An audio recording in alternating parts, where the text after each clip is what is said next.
Tim advokasi, akademisi dan kriminalisasi, karena yang meminta untuk dilaksanakan eksekusi ke Kejaksaan Negeri Jakarta Selatan adalah kami. Itu memfollow up daripada sikap dari saudara Sylvester Matutina yang berulang kali menyatakan kepada kami, klien kami akan masuk penjara, ya akan menjadi narapidana. Ternyata justru dirinya yang berstatus terpidana dan belum dieksekusi. Karena itu kami kemudian memfollow up melalui Kejaksaan Negeri Jakarta Selatan dan meminta untuk segera dieksekusi, dan sampai hari ini belum dieksekusi. Tapi ada hal yang perlu kami sampaikan, bahwa memang ada penyebab bahwa saudara Sylvester Matutina itu tidak bisa dituntut, yakni faktor politik. Dan itu yang kami yakini, karena di era kekuasaan saudara Joko Widodo, Sylvester Matutina sebagai bagian dari pendukung penyokong kekuasaan saudara Joko Widodo, ketua dari Solmed, Solidaritas Merah Putih, yang kita ketahui pendukung berat saudara Joko Widodo, maka kita patut duga ini ada kekuasaan yang disalahgunakan untuk melindungi saudara Sylvester Matutina. Tapi yang terakhir kami juga perlu tanggapi, kalau kemudian Frederick Damanik dari Projo meminta agar ada amnesti kepada Sylvester Matutina, kami tegaskan ya, permohonan itu cacat baik secara administratif juga secara substansi begitu.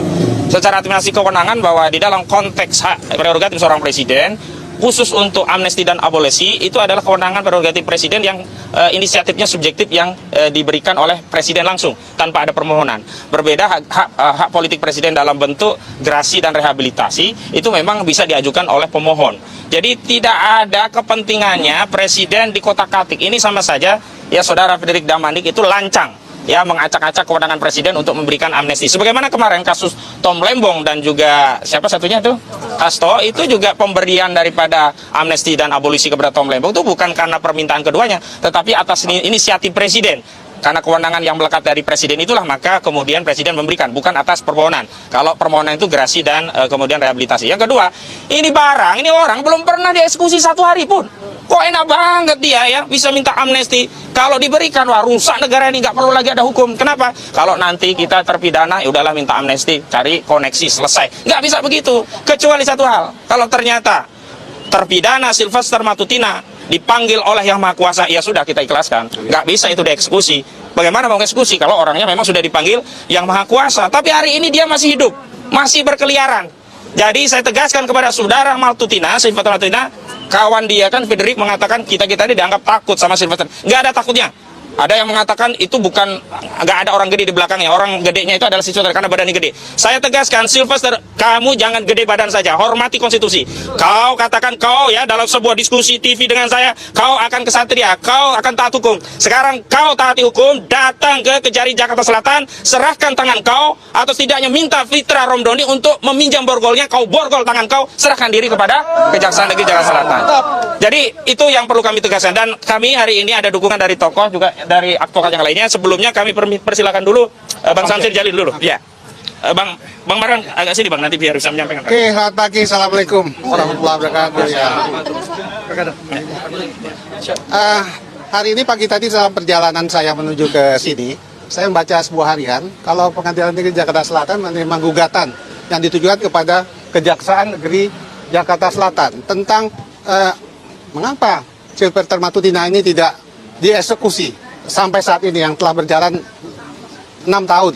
Tentunya yang sangat meresahkan kita, tentunya masyarakat umumnya, ini terpidana tentunya mestinya sudah masuk kepada lembaga permasyarakatan, sehingga di sanalah dia dibina menjadi masyarakat yang untuk kembali lagi ke masyarakat, sehingga kalau sudah selesai nanti seperti sampaikan Bu Gubernur tadi, udah mempunyai surat bebas, baru dia bisa keluar untuk berada bersama-sama dengan kita. Terima kasih. Baik, selanjutnya Bang Marwan, tokoh yang kita minta untuk bisa mendukung upaya perjuangan kita mengungkap ijazah palsu saudara Joko Widodo, dan beliau ya ke tengah Pak. Ya. Dan beliau selalu mendampingi kami. Ya, silakan Pak. Gimana? Oke. Begini belok. Oke. Ya, terima kasih Mas Ahmad. Assalamualaikum warahmatullahi wabarakatuh. Assalamualaikum. Selamat siang untuk kita semua. Saya kira kita mengadakan acara konferensi pers ini ya di tempat terbuka, terutama memang untuk menuntut adanya penegakan hukum yang bagi semua warga negara, terserah itu pejabat, mantan presiden atau rakyat biasa, maka ini harus diperlakukan sama ya, di hadapan hukum itu harus sama. Itu satu yang perlu kita catat. Yang kedua, bahwa presiden sudah berganti. Seandainya dulu Jokowi sebagai presiden. Kembali lagi bersama saya di channel ini. Teman-teman, kita telah menyaksikan sebuah cuplikan video yang dimana teman-teman ya, hukum di Indonesia ini teman-teman yang kita perhatikan ya masih diragukan teman-teman. Kenapa diragukan? Ya seperti kasus yang telah terjadi kepada si Filister ini teman-teman, yang dimana ya sampai saat ini masih belum juga Filister itu disentuh teman-teman atau dipenjara. Ya tentunya dalam hal ini teman-teman, kalau kita menilai bahwa bagaimana ya Filister ini masih dibela dan masih biarkan ya untuk berkeliaran di mana-mana teman-teman tentunya. Ya dalam hal ini kalau kita perhatikan, kalau orang biasa sudah melakukan kesalahan seperti Filister ini tentu sudah cepat ditangkap dan dimasukkan ke penjara. Ya kalau dia melakukan kesalahan aja 2 jam aja melakukan kesalahan memfitnah atau mencemara nama baik, ya otomatis sudah ada polisi yang menjemputnya. Nah beda dengan Filister ini teman-teman, kalau kita lihat ya Filister ini sudah beberapa tahun yang lalu sudah terjadi hal seperti ini, masih belum juga ya dimasukkan ke penjara teman-teman tentunya. Nah inilah yang sangat-sangat ya kita prihati di hukum kita Indonesia ini. Nah kalau kita mau lihat teman-teman ya, Filister pernah mengatakan bahwa dia sudah berdamai ya secara kekeluargaan kepada Pak Yusuf Kalla. Ya hal itu Pak Yusuf Kalla langsung bantah bahwa si Filister tidak pernah datang ke rumahnya ya untuk berkunjung atau juga berdamai. Nah tentu dalam hal ini teman-teman, kalau kita perhatikan bahwa si Filister ini adalah berbohong teman-teman ya.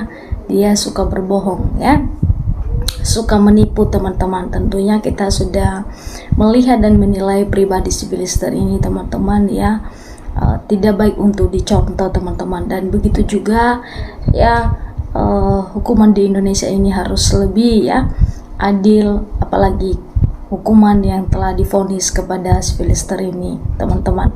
Ya jangan sampai masyarakat ya meragukan hukum di Indonesia ini teman-teman. Nah tentunya dalam hal ini teman-teman, mari kita membacakan ya komentar-komentar masyarakat Indonesia bagaimana menyikapi ya suatu cuplikan video ya ini dengan perbuatan yang telah dilakukan oleh Filister ini atas pencemaran nama baik dan juga fitnah kepada Pak JK ya beberapa tahun yang lalu. Nah di sini teman-teman kita bacakan dari Tantang, dikatakan bahwa kini masyarakat sangat menanti dan ingin melihat kau diadili hukum di Indonesia. Kalau Filister di penjara baru masyarakat percaya adanya hukum yang adil di Indonesia. Nah tentu dalam hal ini teman-teman ya sebagian ya masyarakat Indonesia ya mengharapkan bahwa si Filister itu dibuktikan bahwa hukuman yang telah divonis kepadanya 1 tahun 6 bulan itu harus dilaksanakan ya, jangan hanya omong-omong saja ya, harus dibuktikan ya bahwa juga masyarakat biasa, masyarakat Indonesia ya bisa taat dengan hukum di Indonesia. Ya dikatakan di sini bahwa polisi, kejaksaan, hakim ya masa lalu ya dan masa sekarang kita tidak bisa berharap ya, dikatakan untuk mencintai ya keadilan dan kebenaran hanya kepada Allah saja. Nah di dalam hal ini teman-teman, kalau kita perhatikan bahwa ya bagaimana si Filister ini ya masih ya belum juga ya merasakan namanya penjara teman-teman, tetapi kita berharap supaya masalah yang telah dilakukan oleh Filister ini ya, peristiwa ini ya secepatnya juga dia diproses ya, ditangkap dan dimasukkan ke penjara teman-teman. Tidak ada ya bela membela teman-teman. Kalau memang salah ya salah, tetapi kalau memang tidak ada lagi yang membela penguasa atau berkuasa ya dalam hal ini. Tetapi kita harus menanti teman-teman dalam hal ini untuk Filister ini ya diadili teman-teman tentunya.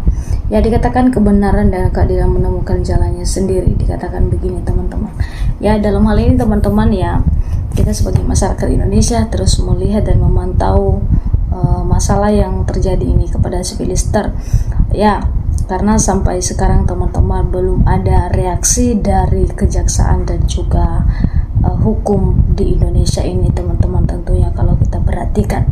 Ya, karena kenapa kita tidak tahu ya si Filister di mana sekarang, karena udah beberapa hari ini ya dia belum tampil di media teman-teman.